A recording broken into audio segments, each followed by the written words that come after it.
Well, good morning and welcome to sunny Royal St George's. Delighted to be back here. I don't think I've been back here since the 2011 Open. And it was so nice to see Colin Sinclair, who I used to work closely with at Carnoustie and then went to Nairn, actually started his career in Walton Heath and now been at Royal St George's for about 3 years and doing an amazing job. And we're sat in the committee room with two gentlemen from America, our second US guests on the Grapes&Greens podcast. There's Tim Neal, Tim and I sort of probably spoke about October last year. Yeah, I think that's right. And Joe Petrucci, who I just met today. So that's Joe, right. Nice to meet you. Pleasure. And you've been over, a week now? Yeah, we landed almost exactly a week ago today. Okay. Yeah, visiting clubs in Surrey and Liverpool mostly. And now we're down in Sandwich and Deal. Brilliant. And the reason you're here is that you have a very interesting business model for the golf industry, as far as I can see. We got chatting, Tim, I think it was about October, and I was like, This really makes sense. And then from there, Elevate really happened, and I was like following that, and then we said we must get you guys on the podcast. So really pleased that we managed to get this to happen. Came in all the way from Washington DC. Yep. But Fescue Dunes, it's something new to the industry, right? It's got to be. Yeah, it was born from. I know you always ask your guests to tell a wine story. Yeah, so, and that's why I was kind of come to it, because I knew it was a wine story. Got this wonderful Guzball just waiting, but I was going to get the wine story first. Yeah. So Tim, tell us the story of the wine story. Yeah, so the idea first came about when I took my first trip with Joe 4 years ago, and we played Portmarnock as our second course. I brought this really beautiful white Millar polo with a full color logo on it, and naturally, within 3 weeks, I had spilled red wine down the front of it. My wife knew that was going to happen immediately. Well, I somehow or another believed it wouldn't. And I was like, well, it's not a big deal. Like, I'll just go online and order a replacement shirt. And went to the Portmarnock site. They had a little Shopify store that they probably stood up during COVID. Couple of things that were out of stock, some visors, some head covers, but no polo. Right. But that was the first time that the idea came up. It really took shape 2 years later. Ballybunion trip. We're first of foursomes in the clubhouse. Pro shop was already closed. Right. And I thought to myself, clearly by now these clubs have figured it out and they've got really good e-commerce. But the same thing was true. Yeah. So just going back to the wine story, where did the accident happen, or was it just cumulative all the way through? Easy for me to say. No, it was. It happened at my house, drinking a glass of red wine. 3 weeks after my trip, and then 3 big red wine drips right down the front of it. Cabernet Sauvignon or Pinot Noir, I can't remember. I don't remember exactly what it was, but I was trying to think of that in anticipation for today. I'm like, probably would have been like a Rhone, like a Côte de Rhone, or maybe a Chateauneuf de Pape. I was drinking a lot of those at the time. Nice. Well, today we again are delighted to have a Blanc de Blanc from Guzborn. So Guzborn's vineyard is probably about 40 minutes from here. In one of apparently they tell me it's the second sunniest place in the UK. Wow. Makes amazing wines. Today we have a Blanc de Blanc 2020, which as we were just saying is a very good year. Yeah. That's one of their USPs from a Guzborn perspective, is that they only do vintages, so it's all about the year. Interesting. And Blanc de Blanc, as you probably know, is 100% Chardonnay. Yep. Let's have a go and see what you think. Yeah. Have you tried English wine before? No. Well, first time for everything. There you go. Very first time for everything. Yeah, that's lovely. That's really good. It is a very well made wine. Easy to find? Easy to find, okay. Yeah, 100%. And they probably have it in Washington, DC as well. They are in America. I think Super. US, funny enough, Norway and Japan are the biggest export markets, which is interesting. So, but it's a super wine. We're very pleased to have them as our wine partner. Yeah. And we're very pleased to have Fescue Dunes as our apparel partner for Series 3. Yeah. So we're delighted with that. So thank you very much indeed. Yeah. We've already got some, and some is on the way. Yes. And we're looking forward to wearing that through more podcasts and seeing us out on social media as well. So we'll be putting that out. That's so, great. Yeah, but we were delighted for that. So thank you very much indeed. Happy to help. So one of the things I was going to ask is like Fescue Dunes. Where did the name come from? Jeez. You know, Tim and I are both marketers. And so we've each started businesses over the years, and it's tricky to come up with a name, isn't it? And find a domain. And find a domain. Yes. And so we got to this one pretty quickly, you Okay. know, I agree. and we were thinking about like the experience we've had on these trips over the years, and why Americans are so kind of drawn to coming across the Atlantic to play golf. And I really feel like, and Tim agreed, it was like, it's because the golf is different, completely different. Yeah. Yeah. But it's familiar, Yeah. you know, to everybody that plays Yeah. golf. And so naturally what makes it different is like what you're looking at. You're looking at these gigantic dunes, in some spots more subtle, you know, and the fescue. And so we just thought, let's not be cute.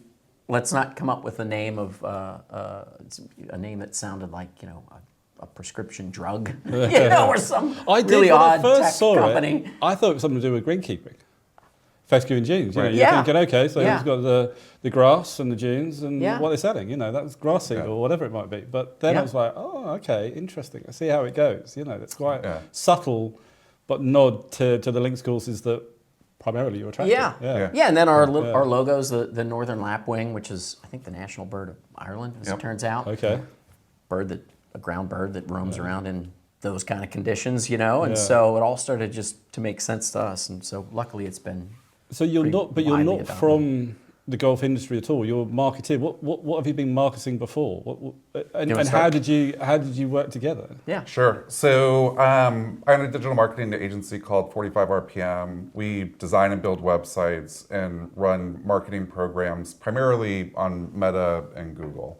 That's Okay. really our sweet spot. And it's kind of like the combination of design with the marketing programs. We've run it for all kinds of brands, consumer brands, hospitality brands. We've done a bunch of restaurants like Nando's. It's Okay. a big, long-time customer of ours in North America.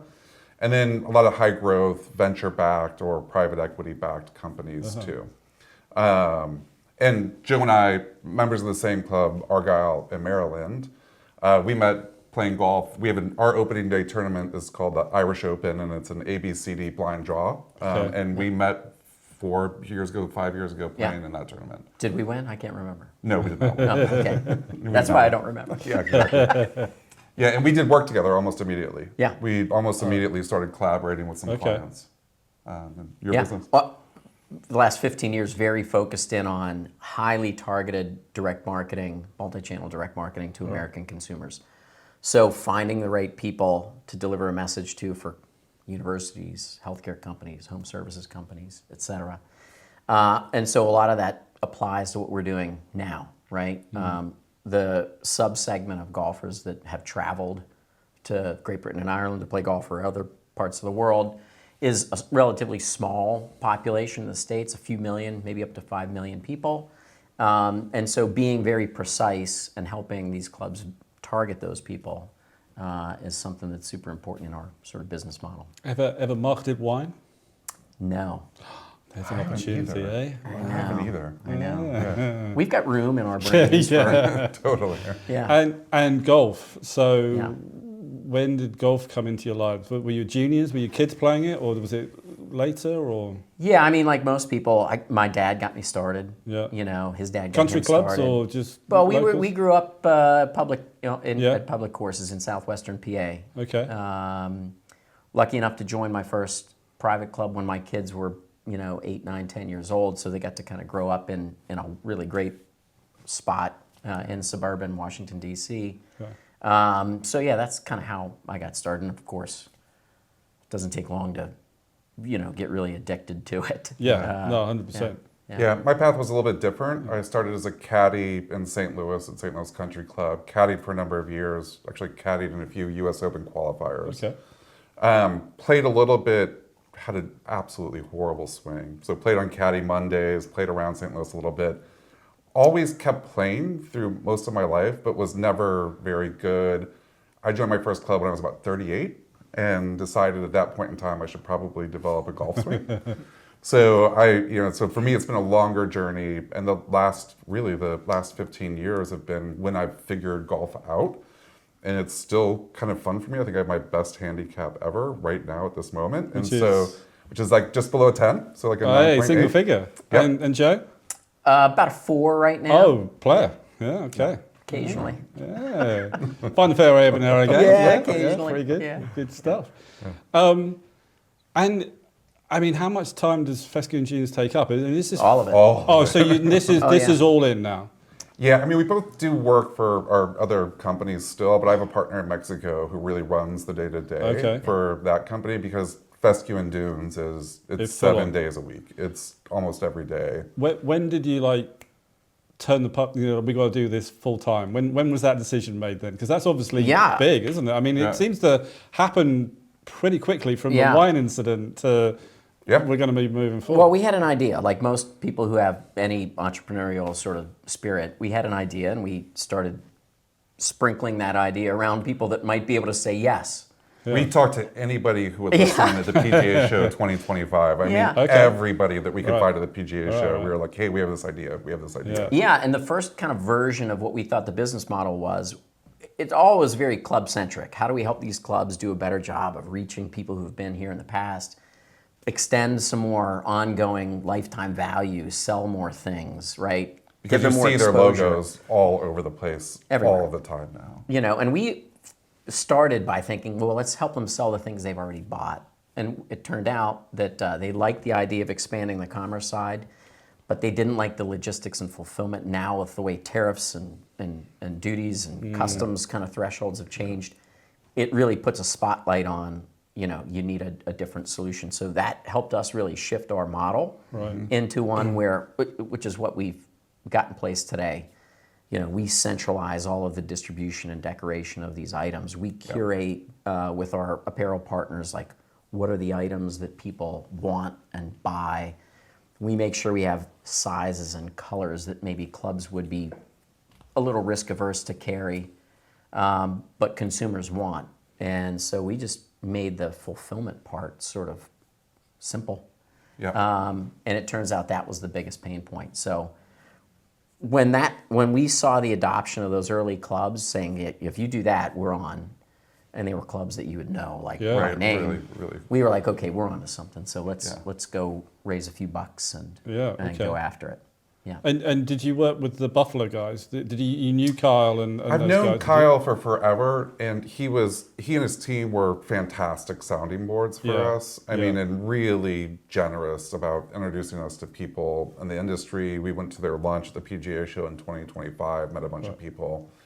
We still, I talk to Kyle as often as I can still. Got a big new job. He's got a big new job. Yeah. We definitely, we need to figure out, we've been figuring out the right way to work together.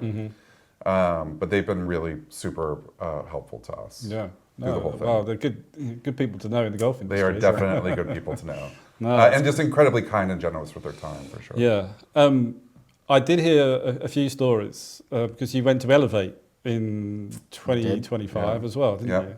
And a good friend of mine, David Addison, Barassi, he said, oh yeah, those guys, he said, they're brilliant. He said, mind you, they bought everybody drinks in Dumbarnie, so I think everybody loved those guys. Is that Plied true? with drinks. So the Barassi story is like one of the best stories of the whole first year of Fescue Dunes. So we met David at PGA 2025. He's one of the people that I was like, hey, we have this idea. We spent the better part of the last 12 months, whenever we can, being on the ground in GB&I. Yeah. Driving around, meeting with the clubs in person, probably revisit that conversation. But I was in air, and I was looking at the map, and I was like, Barassi, I met David when I was at the show. Yeah. And so I just drove to the club and showed up and walked past the clubhouse towards the first tee, and he looked at me and he was like, you're the e-commerce guy. And I was like, yes. And he's like, is it working? And I was like, yes. And he was like, let me introduce you to James. This is the shortest sales cycle in the history of Fescue Dunes, because it generally takes a number of weeks. Yeah. Walked in the shop, saw James, gave him the pitch, and he was like, Okay, where do I sign? Yeah. And it was literally like start to finish, like 20 minutes. And they've been on. It's been a great partnership because they're both just incredibly progressive about how they think about that club, and that's a really cool place. There's a lot going on at Barassi, and David really and cool. they brought Kerr into, who's the course manager as well. So they're working on the course and off the course. They're doing a really good job. What was really interesting when I spoke to David about you guys was he said for us from a Barassi perspective, we're not in the top echelon. We're trying, but we'll never probably get there. But what it does is because of our proximity to the other top courses, the Turnberries, the Troons, the Western Gales, the Dundonalds, by having Fescue Dunes, it will maybe encourage more Americans to go and play the golf course, which I thought was pretty smart. Yeah, I mean, that's certainly a big piece of this for us. I mean, so you market obviously to the golf courses here and the clubs. Sure. How do you market to the guys buying it in the States? That's what we're How actually. much time do you have? That's a key differentiator for us is sort of like we have kind of two big areas of focus. The first is Americans like an easy shopping experience. So we've started our model, and clubs participate kind of in both ways, with this open marketplace where you can come in and say, oh, I want this jumper from Portmarnock, and I want a cap from Duke's, and I want this, this head cover from Royal St. George's. And it all happens in one transaction, and they're done in a minute and a half. They don't have to visit 3 websites, right? We've spun from there into like, well, let's stand up an individual store for each club if they'd like it, because they might want to direct members to it, et cetera.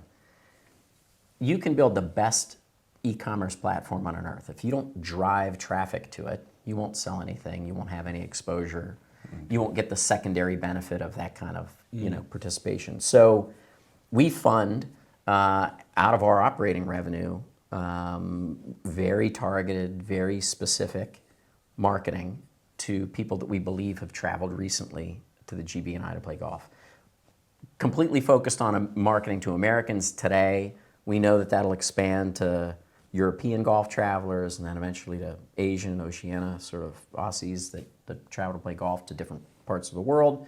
So while we've started here, our plans are to really take this model to destination golf clubs and the people that visit them sort of worldwide.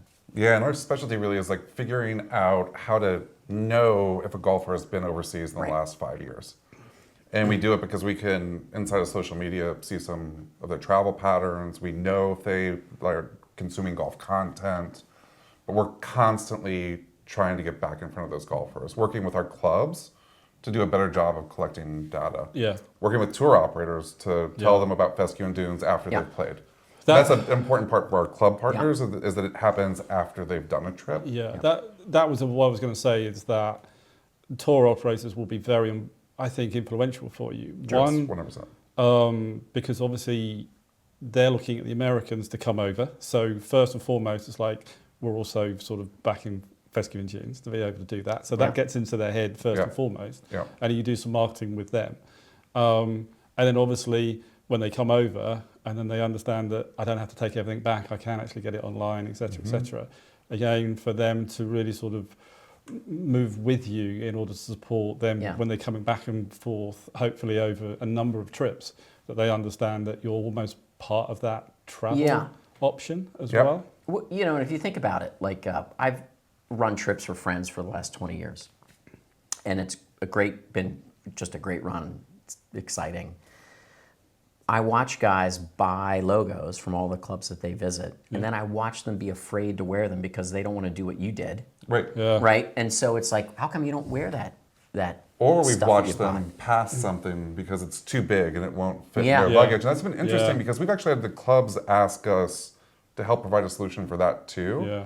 And that's something that we're kind of rolling into beta this year, is combining the existing on-demand decoration and fulfillment with some pro shop presence, especially for bulkier items like sweaters and hoodies. Yeah. Because guys at the end of the trip, like if they're on course 6, like they don't have any room left in their luggage. No, exactly. So it's a way for us to capture. And you don't want to put it into the the caddy glove, you know, where you've got the bag and the wet Yeah. and waterproofs and all that Yeah. sort of stuff. You don't want to Yeah. be putting it in I there mean, when you just spent $300 on, Yeah. you know, a sweater. I've done it. Yeah. I've picked up pieces and said, man, I want this. Yeah. And it's day 5 of a 7-day trip, and it's like, I've realized I can't get it home. There's no physical way to get it home. Yeah. Right. And so if you think of clubs that have thousands of visitors a year, Yeah. I mean, that revenue miss Yeah. is something that previously you couldn't recover. Yeah. Right? It was just a moment in 100%. time and it was gone. And so is what we're doing new? Not necessarily, but is it new in this situation? From a service perspective. From a service Yeah. perspective, in this industry, it is something that's rather new. And I think this idea of like having this little bit of a tie into like, okay, I can see it when I'm in the shop. We want to make sure that clubs can provide a yes answer to the question of, hey, can you ship this for me? Right? And taking away, like our whole focus is like, how do we make it easier for clubs and how do we take away the pain points so that they can just continue to focus on delivering a world-class experience for their visitors? I mean, I think the Masters. Yeah. Yeah, I mean, literally, it's like Yeah. there's so much in it. Do you want it shipped? No Sure. problem. Because of the majority of people, well, a lot of the people who go to the Masters are obviously overseas. Yeah. Right. So it has that opportunity, Right. which is great. And they're a model, right? I mean, if you...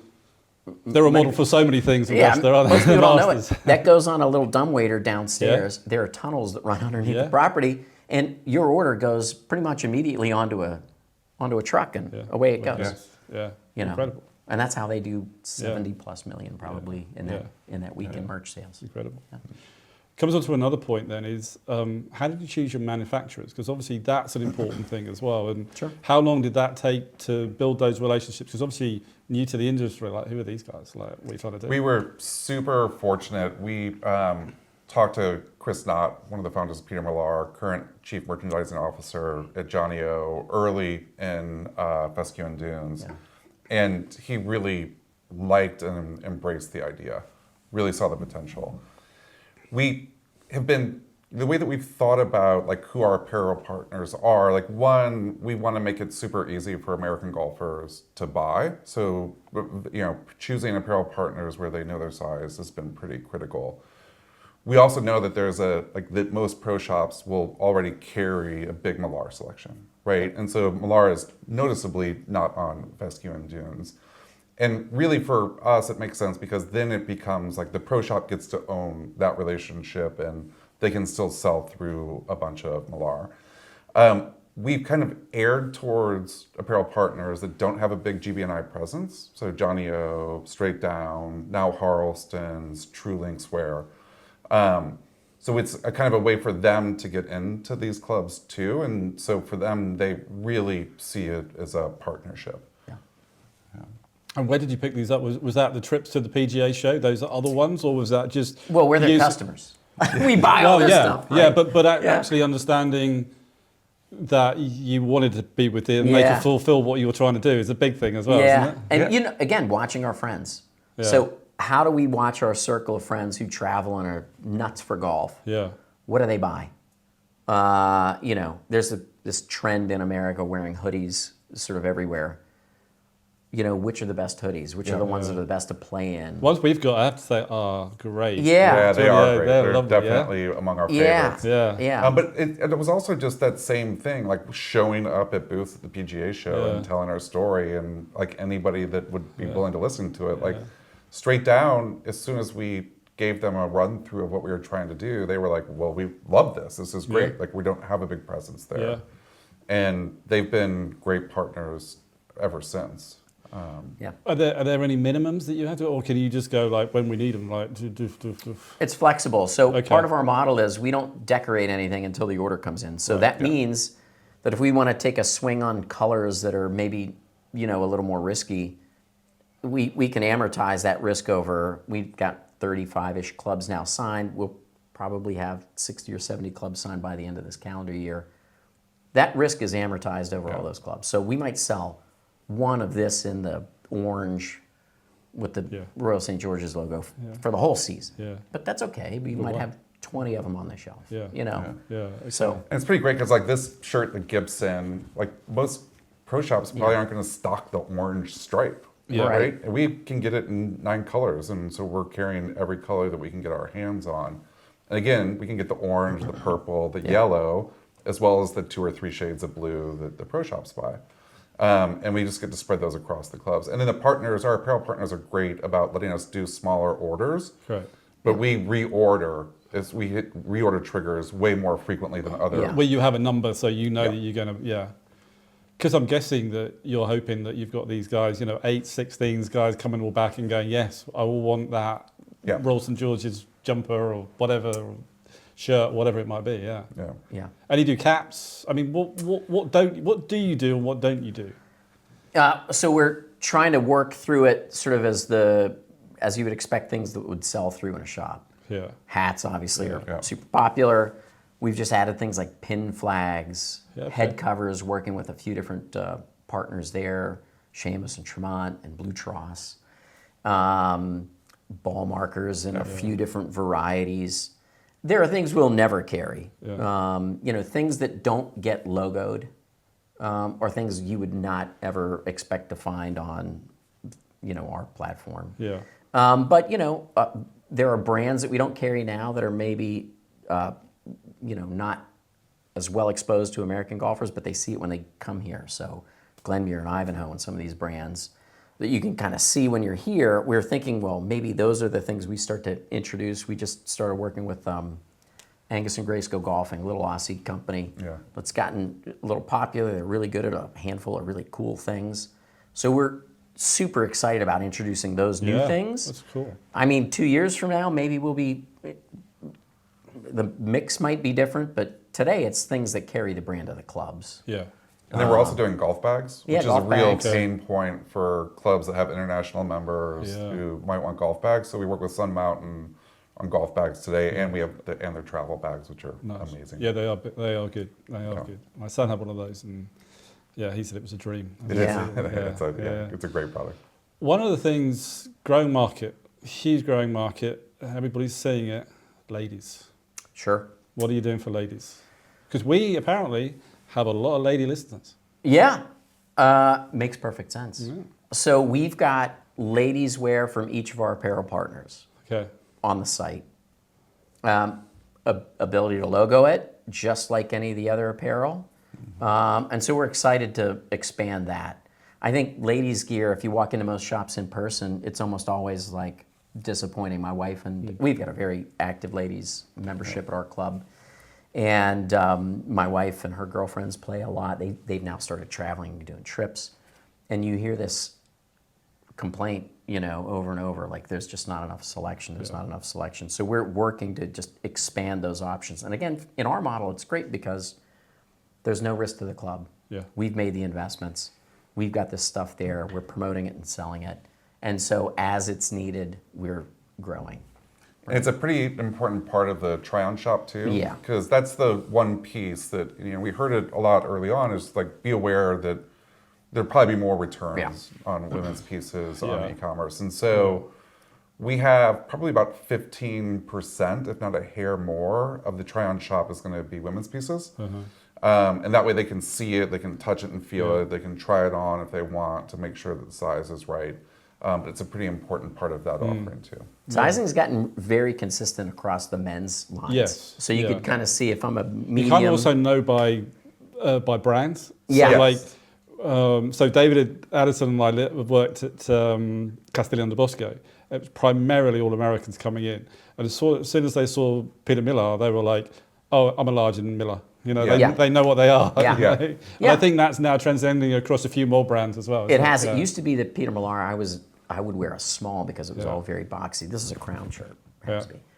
I'm a perfect medium in that, perfect medium straight down, Johnny O. Now you kind of go across the lines, and I think they've all gotten better at sort of normalizing a bit, which makes it great for travelers. Yeah, 100%. Because they know what they're buying as well. Sure. Yeah, sure. 100%. No, that's good. So, I mean, I can't believe how fast you're growing, which is great. Yeah. So, what are you finding is the best parts of the golf industry, and what's the worst parts that you found? or the most frustrating things that you found? Would you say? Well, I think the best part is most of the people that you meet in golf love working in golf. Yeah. And so you wake up every day and almost every conversation you have is a positive one. I mean, really, you kind of pointed out before, we're not from the golf industry. The way that we've been embraced has been amazing. It makes it super fun. Like you're waking up. Was Elevate really useful to you? Yes. Unbelievably. PGA Show first, and then Elevate was unbelievable for us just because it was such a honed down list of people that it's small compared to a number of the golf shows, but the conversations that you're having are exactly the right ones. So it was hugely important. And I think the other part, and I've said it before, but I think it's really important that we showed up, that we come to the countries. I mean, we've circled Ireland twice in the last 12 months. I'm not joking. And this trip, we've spent over probably 1,250 miles in the car, right? Like just visiting golf clubs and going to pro shops, meeting with people, sitting down with them, having a coffee, having a beer.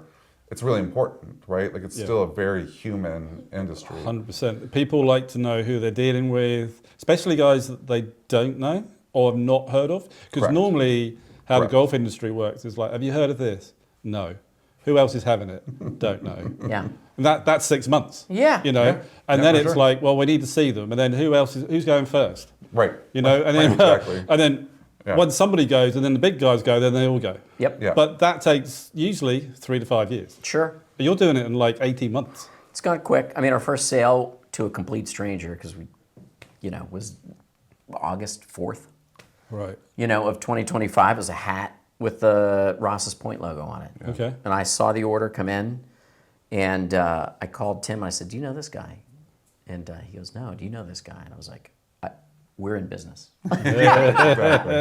No, it's cool. I mean, it just, That's and cool. since then it's been great. And I guess, I know you went up there, but, Royal Birkdale, obviously Open Championship year. Yeah. Yeah, Fantastic, huge. huh? It's huge for us. Yeah. Yeah. And then being down here with Colin, the Hagen 54 is also a big deal. Yeah. Meeting with a couple of the other teams down here this week too. And you were saying on the email exchange before we got down was you have found that Surrey and the home counties have been pretty good to you as well. They've sort of resonated a little bit. Yeah, it's interesting, right? Because like really old established clubs, really, really fantastic clubs and really great golf. But it seems like they've heard about us enough now and are definitely warming up to the idea. So fingers crossed, we're hoping to bring a couple of the Surrey clubs on the platform in the next couple of weeks. And you've invested with, from a marketing perspective, it'd be interesting because you've gone with Azalea as your PR company. Yeah. And we've done quite a lot with Azalea as well. What made you go with Azalea? And obviously I'm fascinated because from a marketing perspective, I mean, you're going to be your expectations are a lot higher than others probably because you know what you should be doing.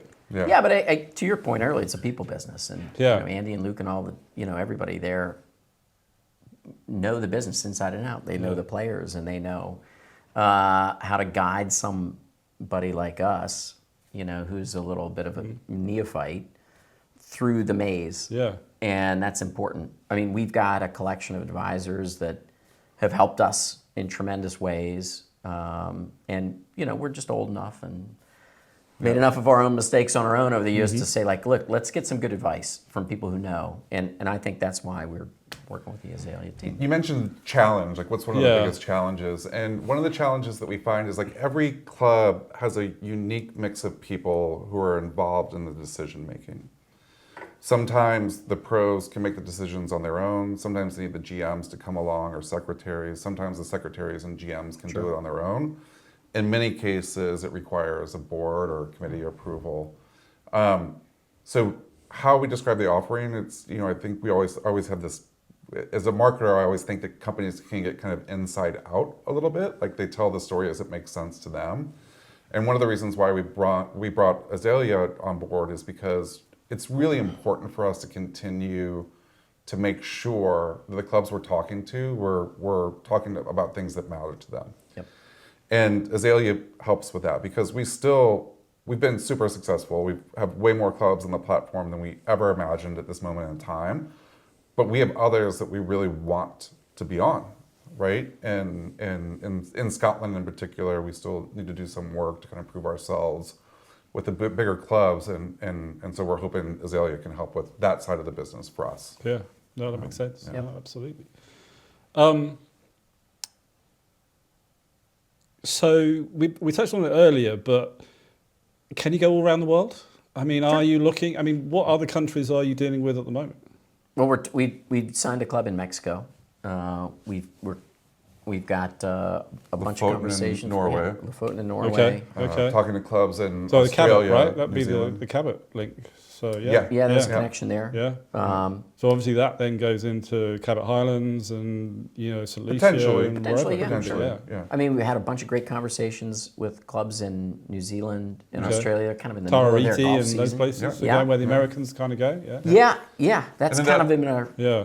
Yeah. our focus so Yeah. far. Yeah, the other reason why Azalea is the relationships they have with clubs in Portugal and Spain, Yeah. Yep. because that's a natural Yeah. next place for us to land, and Greece as Yeah. well. And Yeah. so, we're kind of leaning on Andy and his team to help with that too. Yep. Delivering that. Yeah, that makes sense. And realistically, how many clubs? I mean, what do you see as? Yeah. Look, we've invested a ton in the platform so Right. that it can Yeah. scale. Yeah. And so for us to go from a signed contract with a club to like selling apparel is 2 to 3 weeks. And there's commerce happening. And that's purposeful.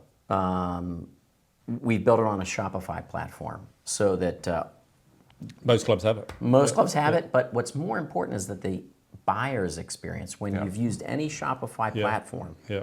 even not ours, when you click and you buy something, it populates the PII, it populates their payment method. I mean, it's very frictionless easy, in easier terms and of them easier. Yeah. completing a transaction, which is what we want. And so, we think that by the end of 2027, we'll have north of 100 clubs, tentpole clubs in every market. We'll be running really bespoke marketing programs for clubs specifically, regions specifically to drive interest and drive more visits. And we're very marketing focused and very data focused. And so our entire operation is built around like how can we just keep helping these clubs drive revenue and drive participation and drive awareness. Yeah, I mean, at this You point, know. it's a bigger user experience challenge Yeah. than it is a technical challenge. And what I mean by that is like, how do we help golfers find clubs? Right. Yeah. Right? Because if you only have 15 clubs, it's pretty easy. You just Yeah, show them yeah. all 15 clubs. Yeah. But when you're at 35 or 40 clubs, you have to provide ways for them to get to Yeah. it. And the most obvious one is organize it by country. Yeah. Right? But there are other really cool ways to organize it, like like the Royals or the Open Yeah. Rota Yeah. courses, Yeah. the bucket list courses, Yeah. the hidden gems. I mean, we Yeah. signed Cove Seed up in Scotland. Yeah.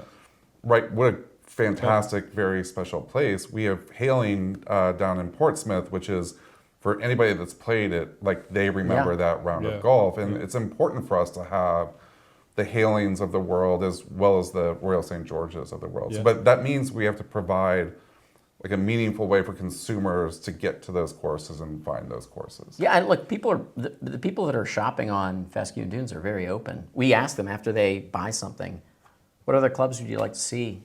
Yeah. Yeah. On Yeah. the platform. Yeah. And so Yeah. now we know kind Where of to what go. their preferences Yeah. are. You could kind of guess. I mean, Yeah. if you go country by country, Yeah. so But there are like always some interesting ones that sneak in, like Carn in Ireland, right? Okay. Like, Yeah. people love that course. And Yeah. we get Yeah. that a lot. Like, We do get that a When are you lot. going to bring Carn on? You Yeah. know? yeah. So Fiona, if you're listening, How I'm guessing then is like, where have you seen? Is it all North American, or are you seeing other?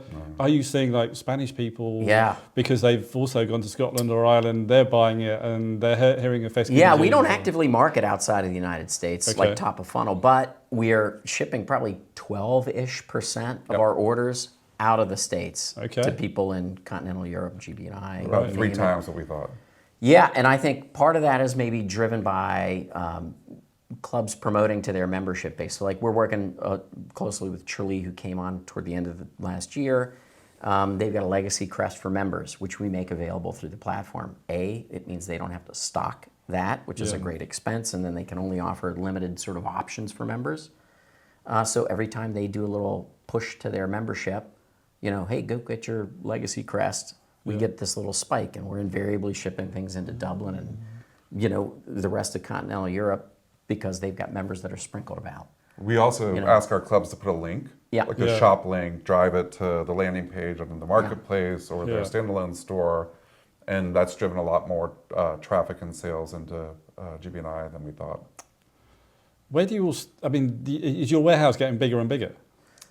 It's growing for sure. You've gone from your front room to it's got to get big. Yeah, isn't it's in a proper industrial facility now in Denver. We've got a great, and we picked a partner that's an expert in logistics. They work in the golf business. They work with Cuse, who is now a new company that we're about to add to the platform as an option for people to buy.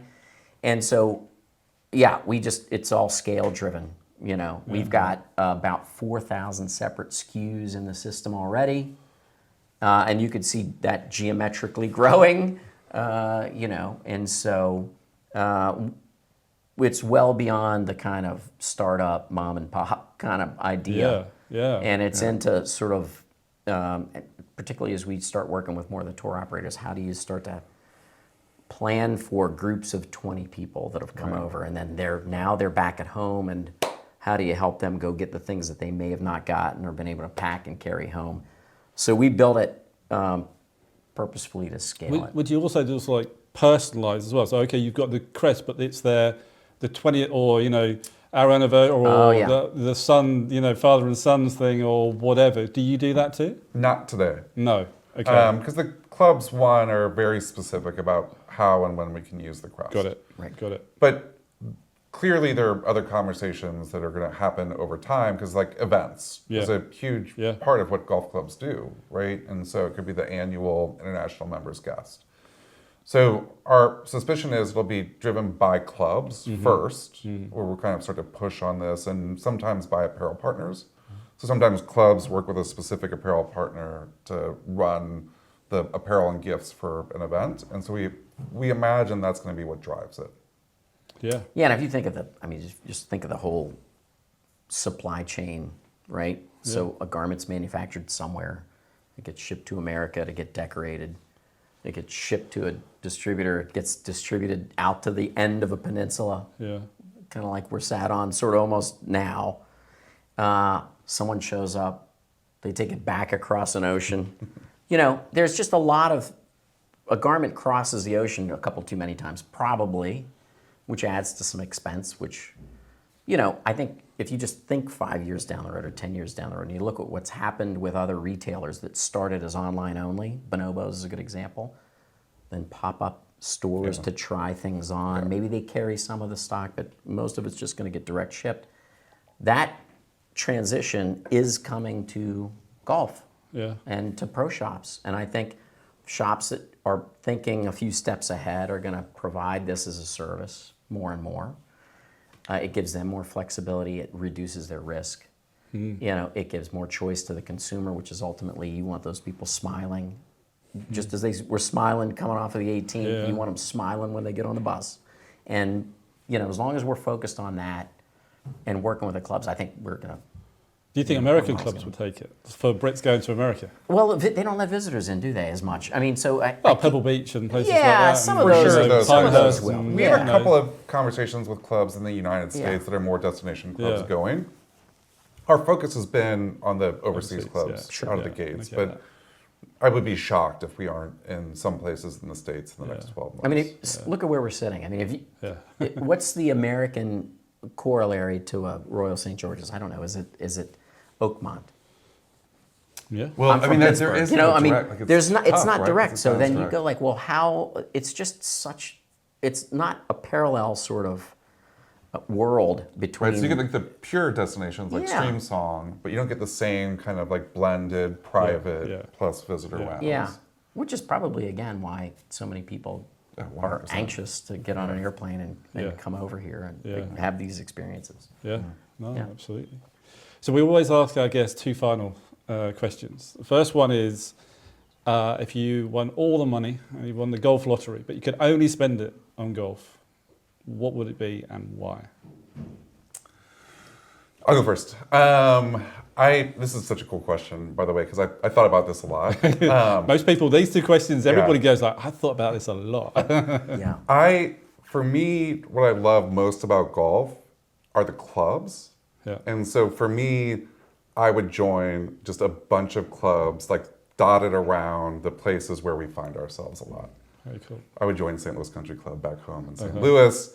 One of the Surrey clubs for when we're around London. I have a couple of favorites picked out. A place over in Liverpool, a couple places in Ireland. And that's where I would play. Yeah. Like I would probably play. Probably a place in Scotland, like Ely, even though I've never played it. Or Nairn, which I also need to play this summer. But like I love the idea of a club of like walking in and you see guys you know, and that's part of the experience. The community. Yeah, exactly. So that's what I would do. Yeah, very cool. Yeah. Joe? And I need some kind of around the world ticket so I can keep going. Well, Well, that's where I would come in because I started taking friends on golf trips over here almost 20 years ago. Yeah. Started with a small group of buddies. And I have a control issue, so I like to pick the places that we're going to go and where we're going to stay and where the pubs we're going to hit. I would just expand that, and I would if money was no option, right? I'd take a 747 once a year. I'd fill it up with 250 of my favorite people, and we'd all go on a golf trip together. And I think that's what I would probably do.